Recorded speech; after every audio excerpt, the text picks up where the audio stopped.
ভারতীয় সংস্কৃতির পরিবারতন্ত্রে বিবাহ একটি অন্যতম গুরুত্বপূর্ণ ঘটনা।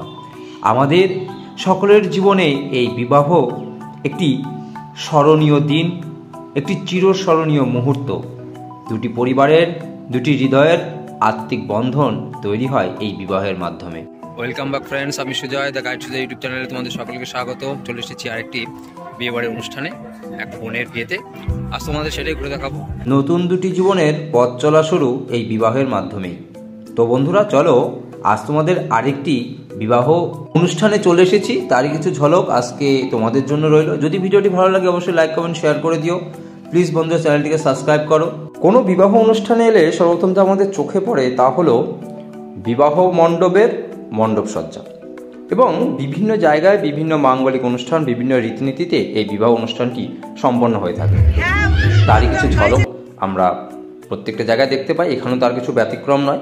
প্রত্যেকটি বিবাহ অনুষ্ঠানে এখন প্রায় কফি এবং ফুচকার স্টল বসে থাকে, এখানেও সেটা আমরা দেখতে পাচ্ছি।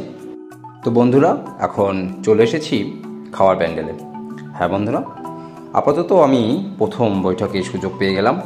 তো ফার্স্ট ব্যাচে বসলে অনেক সুবিধা পাওয়া যায়, অনেক ধীরে সুস্থে ভিডিও করার একটা স্কোপ থাকে।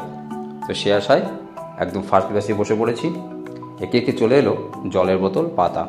রসনা তৃপ্তির প্রথম পদে রাধাবল্লভী এবং চানা মশলা। বন্ধুরা, রাধাবল্লভী বা চানা মশলা আমার বিশেষ পছন্দের নয়, সেই কারণে এই পদটিকে আমি স্কিপ করলাম। তবে সহধর্মিণী চানা মশলা এবং রাধাবল্লভী নিয়েছিল, সেই পাত হইতে তোমাদের আমি একটু দেখিয়ে দিই কেমন হয়েছে। তো স্বাদ যথেষ্ট ভালো। পরবর্তী আইটেমের জন্য অপেক্ষায় আমার বিশেষ পছন্দের চিপস এবং সাদা ভাত আর ভেজ ডাল। তো বন্ধুরা, তোমাদের বিয়ে বাড়িতে কোন পদটি সবথেকে বেশি ভালো লাগে সে বিষয়ে আমাকে অবশ্যই কমেন্ট করে জানাতে পারো। সাদা ভাত, গরম গরম মুগের ডাল, সে ভেজ ডাল হোক কিংবা নন ভেজ, এর স্বাদই আলাদা। এর চিরন্তন যে স্বাদ, সেটা কখনোই অম্লান হবে না। তো বলতে বলতে আমাদের সামনে চলে এলো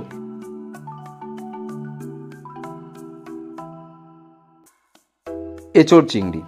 তো এঁচোড় চিংড়ি নিলাম। তো বিশেষ পছন্দ হয়নি আমার এঁচোড় চিংড়িটা। তবে বিভিন্ন মানুষের ক্ষেত্রে স্বাদের বিভিন্ন পার্থক্য থাকে। তবে আমার সহধর্মিণীর কাছে এঁচোড় চিংড়িটা যথেষ্ট ভালো হয়েছিল, কিন্তু কেন জানি না আমার বিশেষ ভালো লাগেনি। তাই পুনরায় ডাল সহযোগে খেতে শুরু করলাম। পরবর্তী আইটেম মূলত মটন। মটনের বিশেষ ভক্ত আমি নই, বলতে বলতে চলে এলো মটন। তবে এবার খেয়ে দেখতে হবে কেমন হয়েছে এই রান্নাটি। মটনের কোয়ালিটি যথেষ্ট ভালো, স্বাদটাও খুব সুন্দর হয়েছে। চাটনি পাঁপড় না হলে কি জমে? মটন কষার স্বাদ জিভে লেগে থাকতে থাকতে চলে এলো চাটনি এবং পাঁপড়। সত্যি কথা বলতে বন্ধুরা, খাবারের শেষে ডেজার্টের শুরুতে এই চাটনি পাঁপড় এক অনন্য স্বাদ এনে দেয়।